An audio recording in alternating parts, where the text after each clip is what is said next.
Hello friends, welcome back to my channel learning Edward. तो आज हम डिस्कस करेंगे CUET के बारे में कि CUET है क्या।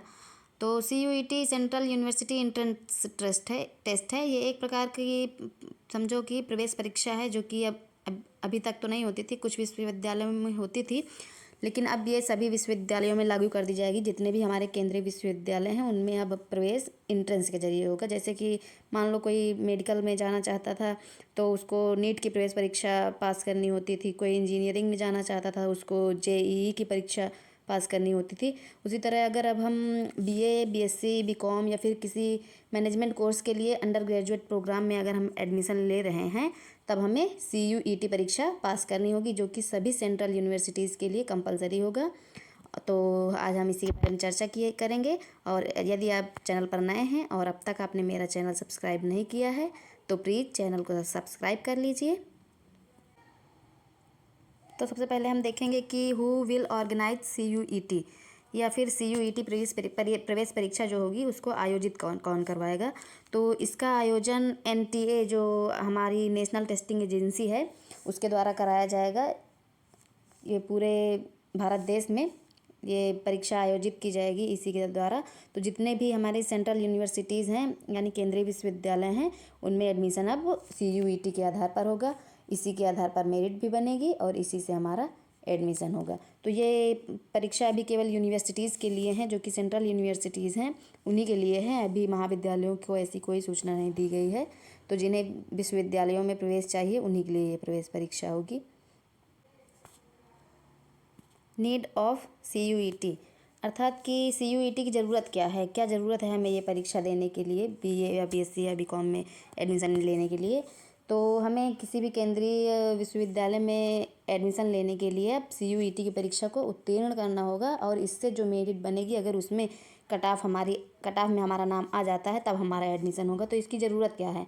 दरअसल आप देख रहे होंगे कि अभी लास्ट ईयर जब दिल्ली यूनिवर्सिटी में एडमिशन हो रहा था, तो अब 12th के मार्क्स में सभी के 95, 96, 98, 99.9% तक नंबर आ रहे हैं। तो अब इन अंकों का कोई महत्व नहीं रह गया है। तो इसलिए इसके आधार पर जो बच्चे, कुछ बच्चों को तो एडमिशन हो जाता था जिनका नंबर बहुत अच्छे रहते थे, लेकिन जिन बच्चों को किसी कारणवश नंबर ख़राब हो जाते थे उनका एडमिशन नहीं हो पाता था। इसीलिए इसका आयोजन किया जाएगा कि सभी को मौका मिल सके। तो CUET हमारे जो अब की जो शैक्षणिक सत्र 2022-23 शुरू होगा, इस सत्र से स्नातक में या फिर अंडर ग्रेजुएट में जितने भी प्रवेश लेने वाले विद्यार्थी होंगे उनके लिए CUET एक कंप्यूटर पर आधारित टेस्ट होगा, यानी कि कंप्यूटर द्वारा ये टेस्ट होगा, जो कि NTA द्वारा आयोजित किया जाएगा। अब हम देखें तो जैसे कि BHU है, JNU है, इलाहाबाद यूनिवर्सिटी में भी, इन सभी यूनिवर्सिटीज़ में पहले से एंट्रेंस एग्ज़ाम होते थे, लेकिन कुछ यूनिवर्सिटीज़ में नहीं होते थे। तो ये अपना अलग अलग सब भी यूनिवर्सिटीज़ लेती थी अपना एग्ज़ाम, लेकिन अब CUET के माध्यम से सभी का एग्ज़ाम एक साथ ही होगा, अर्थात किसी को अलग अलग नहीं लेना पड़ेगा। सब CUET के आधार पर आप किसी भी विश्वविद्यालय में अपना एडमिशन ले सकते हैं कट ऑफ के आधार पर।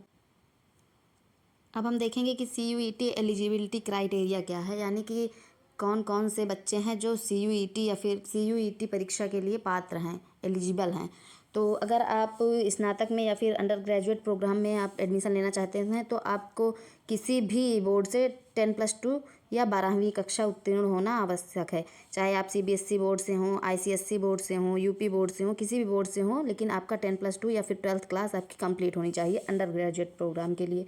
और यदि आपको पोस्ट ग्रेजुएट प्रोग्राम में एडमिशन लेना है या फिर PG स्नातकोत्तर में आपको एडमिशन लेना है, स्नातकोत्तर के किसी सब्जेक्ट में, तो आपकी बैचलर डिग्री, यानी कि आपका बैचलर डिग्री किसी भी यूनिवर्सिटी से कंप्लीट होना चाहिए, कि आप जो या किसी भी रिकॉग्नाइज्ड यूनिवर्सिटी से आपका बैचलर डिग्री कंप्लीट होना चाहिए, या फिर आप अंडर ग्रेजुएट होने चाहिए पोस्ट ग्रेजुएट में एग्ज़ाम के लिए, तभी आप CUET की परीक्षा में बैठ सकते हैं। अब हम देखेंगे मोड ऑफ एग्जामिनेशन, यानी कि एग्जामिनेशन कैसा होगा।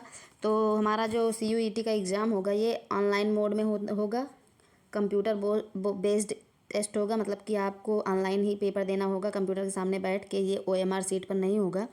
और इसके लिए negative marking for every wrong answer, और सभी प्रत्येक गलत आंसर जो आप एक गलत आंसर देंगे उसके लिए आपकी नेगेटिव मार्किंग भी होगी। तो ये एग्ज़ाम ऑनलाइन मोड में होगा, कंप्यूटर बेस्ड होगा, यानी सीबीटी के माध्यम से होगा, और इसमें नेगेटिव मार्किंग भी होगी। अब जब हम लोगों को पता है कि पेपर ऑनलाइन में मोड में होगा, तो आप सभी को लग रहा होगा कि पेपर का पैटर्न कैसे होगा। तो पेपर का पैटर्न वैसे ही होगा जैसे कि एमसीक्यूज़ यानी कि बहुविकल्पीय प्रश्न होते हैं, जो मल्टीपल चॉइस क्वेश्चंस होते हैं वही होंगे।